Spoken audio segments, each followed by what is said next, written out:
Hello my beautiful souls, welcome back to my channel. So आज के reading में हम देखने वाले हैं कि आपके पार्टनर नो कॉन्टेक्ट सिचुएशन में किससे और क्या बातें करते हैं आपके बारे में। वो अपनी फीलिंग्स, अपने इमोशंस किसके सामने शेयर करते हैं और आपके बारे में वो क्या कहते हैं। रीडिंग जनरल है, आपके साथ जितना रेजोनेट कर रही है आप उतना रखिए, जितना रेजोनेट नहीं करता है उसे जाने दीजिए। मेल एंड फीमेल सभी के लिए और सारे ही साइंस के लिए रीडिंग है। रीडिंग टाइमलेस है, तो जिस वक्त पे आपके सामने आती है उस वक्त ये आपके साथ रेजोनेट कर सकती है। तो चलिए स्टार्ट करते हैं। लेटेस्ट साइंस बता देती हूँ। ये साइंस आपके पार्टनर के हो सकते हैं। आप लोग फायर साइन के हो सकते हैं, Aries, Leo, Sagittarius. Water sign के हो सकते हैं, Cancer, Scorpio, Pisces. Earth sign के भी हो सकते हैं, टॉरस, वर्गो, कैप्रिकॉर्न। यहाँ पर पे जेमिनाई की एनर्जी, लियो की एनर्जी और सैजिटेरियस की एनर्जी स्ट्रांग दिखाई दे रही है। कुछ लोगों के लिए एरीज की एनर्जी भी स्ट्रांग है।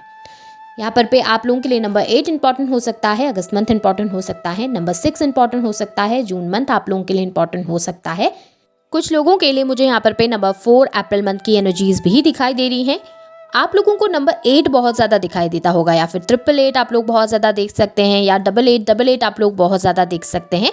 8 नंबर आपसे कहीं ना कहीं बहुत ज़्यादा कनेक्ट करता होगा।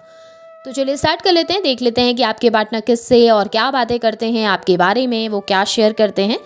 सबसे पहले देख लेते हैं कि किससे बातें करते हैं आपके पार्टनर। सो यहाँ पे मुझे दिखाई दे रहा है कि आपके पार्टनर के वर्क प्लेस में कोई एल्डर पर्सन हो सकता है, या तो उनकी फैमिली में भी हो सकते हैं ये एल्डर पर्सन, उनके फ्रेंड्स में भी हो सकते हैं। ये जो भी पर्सन है आपसे उम्र में या आपके पार्टनर से उम्र में बहुत ज़्यादा बड़े हैं, बहुत अच्छी गाइडेंस आपके पार्टनर को देखते हैं। आपके पार्टनर जब भी स्टक होते हैं किसी सिचुएशन में, तो इस पर्सन के पास जाके वो गाइडेंस लेने का काम ज़रूर करते हैं, या फिर इस पर्सन के पास जाकर वो अपने फ्यूचर के लिए कोई डिसीजन लेना हो या फिर अपनी लाइफ का कोई डिसीजन लेना हो, तो इस पर्सन से कंसर्न करना बहुत ज़्यादा पसंद करते हैं। ये उनके कोई फ्रेंड भी हो सकते हैं या वर्क प्लेस में उनके कोई सीनियर भी हो सकते हैं।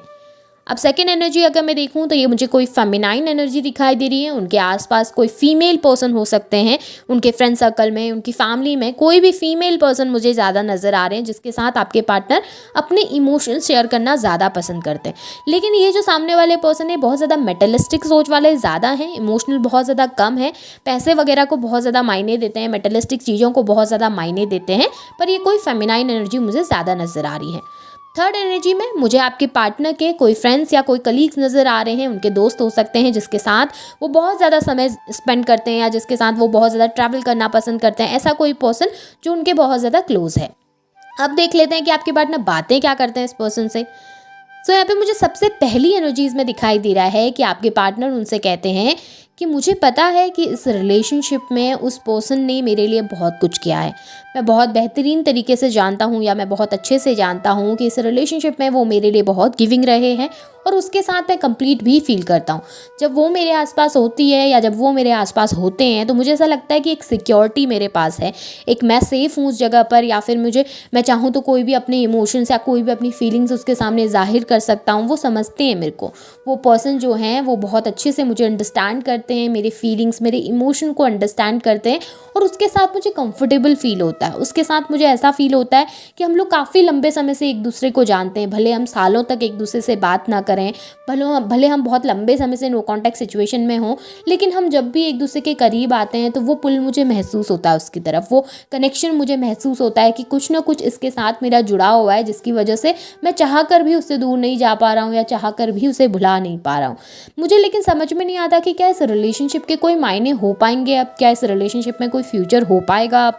मैं बहुत ज़्यादा कंफ्यूज हूँ ये सोचकर कि मैं भले इतनी कोशिश कर रहा हूँ उसको भुलाने की, तो फिर मैं उसे भुला क्यों नहीं पा रहा हूँ, या मैं इतनी कोशिश कर रही हूँ उसको भुलाने की, फिर मैं उसे अपने दिमाग से क्यों नहीं निकाल पाती हूँ, क्यों मुझे बार बार उसके पास जाने का मन होता है, और फिर जब मैं उसके पास चले जाता हूँ या चली जाती हूँ तो हमारे बीच में फिर से कॉन्फ्लिक्ट स्टार्ट हो जाते हैं, या फिर से हम लड़ने लगते हैं, झगड़ने लगते हैं।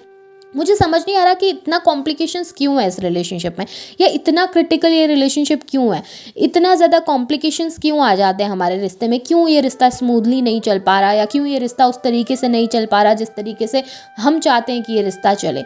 हाँ, ये ज़रूर है कि मैं उससे प्यार बहुत ज़्यादा करता हूँ, मेरे अंदर फीलिंग्स है, लेकिन इस समय पे ये रिश्ता बहुत ज़्यादा बिगड़ गया है। डेफिनेटली टावर मूवमेंट है, आप लोगों के बीच में बहुत सारी लड़ाई झगड़े चल रहे हैं, बहुत प्रॉब्लम चल रहे हैं और इस बात का एहसास आपके पार्टनर को भी है।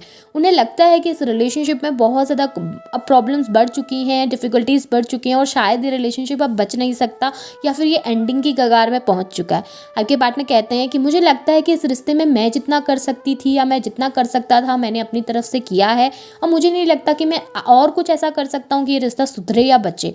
मुझे ऐसा नहीं लगता कि इस रिश्ते के सुधरने के चांसेस हैं या बचने के चांसेस हैं।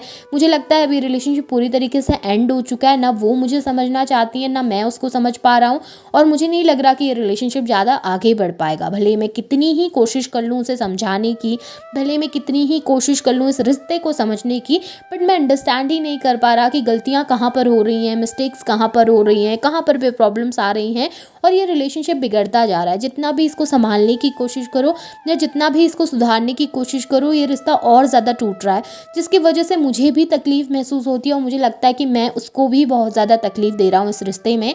तो कहीं ना कहीं मुझे ये भी फील होता है कि इस रिलेशनशिप से दूर रहना ही इस वक्त के लिए बेहतर होगा। आपके पार्टनर को लगता है ना कि रिलेशनशिप बहुत ज़्यादा कॉम्प्लिकेटेड हो चुका है, अब इसे संभाल पाना बहुत मुश्किल है, लेकिन आपके पार्टनर चाहते हैं चीज़ों को सही करना। वो यही कहते हैं कि हमारे बीच में बहुत ज़्यादा डिस्टेंस आ चुकी है, हमारे बीच में बहुत ज़्यादा दूरी आ चुकी है, हम एक दूसरे से बहुत दूर हो चुके हैं, लेकिन मैं इस दूरी को कम करना चाहता हूँ, लेकिन मैं इस डिस्टेंस को कम करना चाहता हूँ। जो दूरी हमारे बीच में आई है, जो कि प्रॉब्लम्स हमारे बीच में आई है, मैं चाहता हूँ कि वो सॉल्व हों, मैं चाहता हूँ कि वो सही हों और हमारे बीच में ये रिलेशनशिप पहले की तरह हो सके, पहले की तरह जैसे हम एक दूसरे के साथ रहा करते थे, पहले की तरह जैसे हम एक दूसरे को सपोर्ट किया करते थे। मैं चाहता हूँ कि फिर से वो बैलेंस आए। मैं चाहता हूँ कि फिर से ये रिश्ता उसी तरीके से मजबूती को हासिल करे, हम एक दूसरे से बात कर पाएँ, एटलीस्ट अपने इमोशंस, अपनी फीलिंग्स को एक दूसरे के सामने जाहिर कर पाएँ।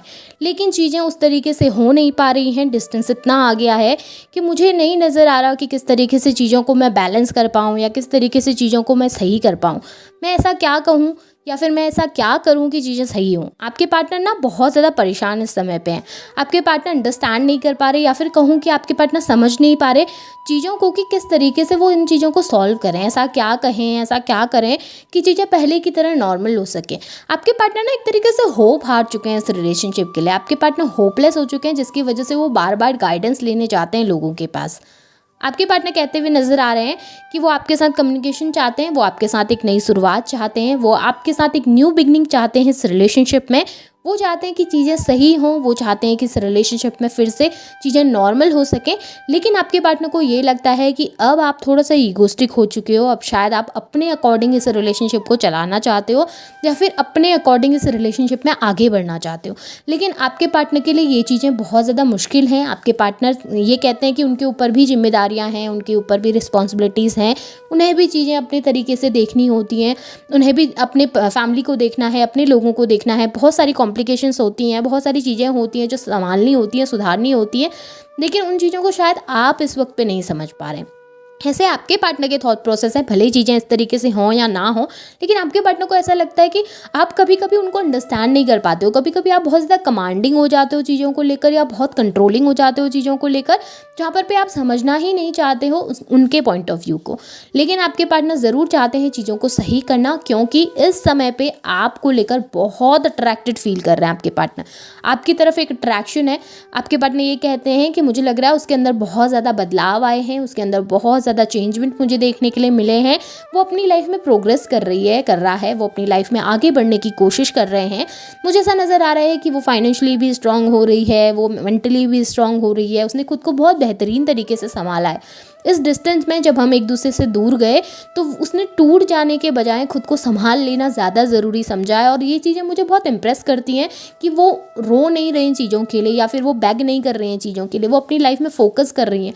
ये चीज़ें मुझे बहुत अच्छी लगती हैं। मुझे ऐसा लगता है कि शायद अब वो मैच्योर हो चुके हैं, अब शायद वो समझ पाएंगी मेरी सिचुएशन को भी, या आप समझ पाएंगे हमारे रिलेशनशिप को। अब शायद मेरा उसके पास जाना उसे अप्रोच करना ज़्यादा सही रहेगा, क्योंकि उस वक्त पे आप क्या थे ना, बहुत ज़्यादा चाइल्डिश थे। आपको शायद प्यार के अलावा बाकी चीज़ें नज़र नहीं आती थी, बाकी दुनियादारी की इतनी ज़्यादा समझ नहीं थी कहें, या फिर आप इतना दुनियादारी में नहीं रहते थे, आपको बस अपने पार्टनर से मतलब था। लेकिन अब आप जब इन सब चीज़ों को समझ चुके हैं ना, तो आपके पार्टनर को लग रहा है आप मैच्योर हो गए हैं। डेफिनेटली यहाँ पे बहुत मैच्योर एनर्जीज निकल के आई है, जहाँ पे आपके पार्टनर को लगता है कि अब आप अपनी लाइफ में फोकस करने लगे हैं, आप बहुत मैच्योर हो गए हैं, अब आप अंडरस्टैंड कर पाएंगे, आप अब समझने के लिए तैयार हैं। लेकिन आप लोगों के बीच में ना ईगो क्लैशेस ज़्यादा मुझे दिखाई दे रहा है, ऐसा नज़र आ रहा है ईगो क्लैशेस बहुत ज़्यादा हो रहा है, जहाँ पे आपके पार्टनर भी अपने अकॉर्डिंग चीज़ें सही करना चाह रहे हैं और आप भी अपने अकॉर्डिंग चीज़ें सही करना चाह रहे हैं। अंडरस्टैंडिंग की बहुत ज़्यादा कमी है दोनों के बीच में, एक तरीके से ना आप टकरा रहे हैं एक दूसरे से ज़्यादा।